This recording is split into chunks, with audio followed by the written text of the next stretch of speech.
Shalom Bapak Ibu, damai sejahtera dari Tuhan Yesus Kristus memenuhi hati dan pikiran kita. Sekarang kita masuk bagian terakhir dari perkataan tentang tidak ada raja di Israel Bapak Ibu dalam kitab Hakim-Hakim ya. Hakim-Hakim 21-25. Ini jadi ayat terakhir dari kitab Hakim-Hakim. Dia berkata demikian, pada zaman itu tidak ada raja di antara orang Israel. Setiap orang berbuat apa yang benar menurut pandangannya sendiri. Sekali lagi ayat ini persis sama dengan di dalam pasal 17 ayat yang ke-6 Bapak Ibu dikasihi Tuhan. 4 kali kata ini diulang-ulang tidak ada raja yang membuat Israel kemudian membangun kebenaran dari diri mereka masing-masing. Kalau melihat ayat ini Bapak Ibu kita tahu ceritanya bersama-sama. Suku Benyamin yang hampir musnah itu karena semua perempuan telah dibunuh. Lalu 11 suku yang lain tidak akan memberikan anak perempuan mereka kepada suku Benyamin. Lalu kemudian apa yang terjadi? Mereka memberi nasihat supaya laki-laki dari suku Benyamin ini mencuri perempuan-perempuan di Silo, gadis-gadis itu untuk diculik, dijadikan istri mereka. Bapak Ibu, sebuah tindakan yang sangat mengerikan ya, sebuah pelecehan Bapak Ibu. Sungguh sebuah tindakan yang tidak masuk akal. Dan ini bisa terjadi karena mereka membangun kebenaran mereka sendiri, Bapak Ibu yang dikasihi Tuhan. Mereka kemudian ayat itu berkata, Bapak Ibu 23, jadi Bani Benyamin berbuat demikian, dari gadis-gadis yang menari-nari yang dirampas itu mereka mengambil perempuan, jumlahnya sama dengan jumlah mereka, kemudian pulanglah mereka ke milik pusakanya lalu membangun kota-kotanya kembali dan diam di sana.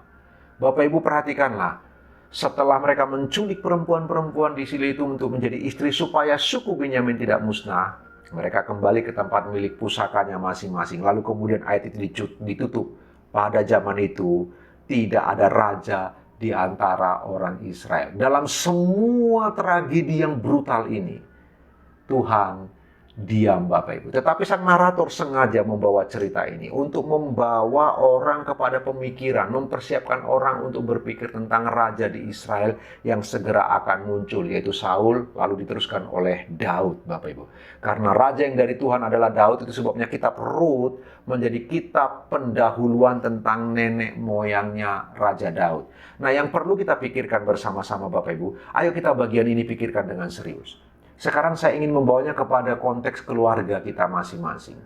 Ketika di tengah keluarga tidak ada kepemimpinan yang kuat, maka akan terjadi kerusakan yang serius di tengah keluarga. Bapak Ibu, bagi saya Bapak Ibu, kita boleh berbeda, tapi bagi saya kitab Hakim-Hakim terjadi kerusakan yang begitu serius karena ketidakhadiran raja. Menurut sang narator begitu Bapak Ibu. Jika saya coba terapkan lebih membumi kepada kita, kontekstual lebih dekat kepada kita Bapak Ibu, maka bagi saya Bapak Ibu, dalam satu bangsa, betapa pentingnya pemimpin raja yang menguasai dan memimpin seluruh orang Israel. Bapak Ibu. Dan kita tahu di dalam gereja, Kristus adalah pemimpin kita. Kristus adalah raja kita, raja gereja, kepala gereja. Tapi saya ingin tarik skup lebih kecil lagi itu keluarga. Perhatikan, bagi saya, kepemimpinan yang paling penting adalah kepemimpinan keluarga. Bapak Ibu, siapakah yang memimpin di tengah-tengah keluargamu? Kita tahu ada ordo, Bapak Ibu. Memang Kristus adalah kepala gereja. Dia raja kita, Bapak Ibu. Tapi Kristus telah berbagi otoritas dengan mempercayakan otoritas kepada suami sebagai kepala keluarga. Jadi secara ordo ada suami, istri, anak-anak. Karena itu bagi saya, kepemimpinan yang paling penting bukan bagaimana engkau memimpin perusahaanmu dengan baik.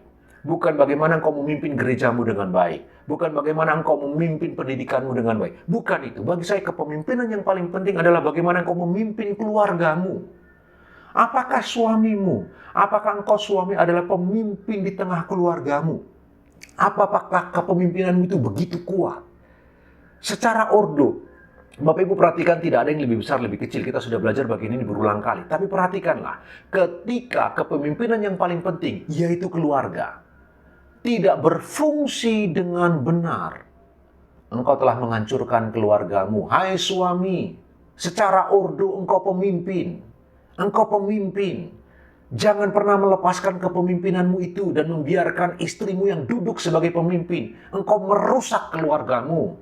Engkau menghancurkan rumah tanggamu. Tuhan telah tetapkan sebuah ordo, Bapa, Putra, Roh Kudus. Dalam hubungan suami, istri, anak. Itu adalah ordo yang Tuhan telah tetapkan. Karena itu bagi saya, kepemimpinan yang paling penting dalam hidup ini adalah kepemimpinan keluarga. Jika keluarga dipimpin dengan tepat, oleh orang yang tepat, suami yang tepat, maka akan lahir gereja yang kuat, bangsa yang kuat. Pikirkan bagian ini bersama-sama Bapak Ibu. Tuhan Yesus memberkati. Selamat beraktivitas.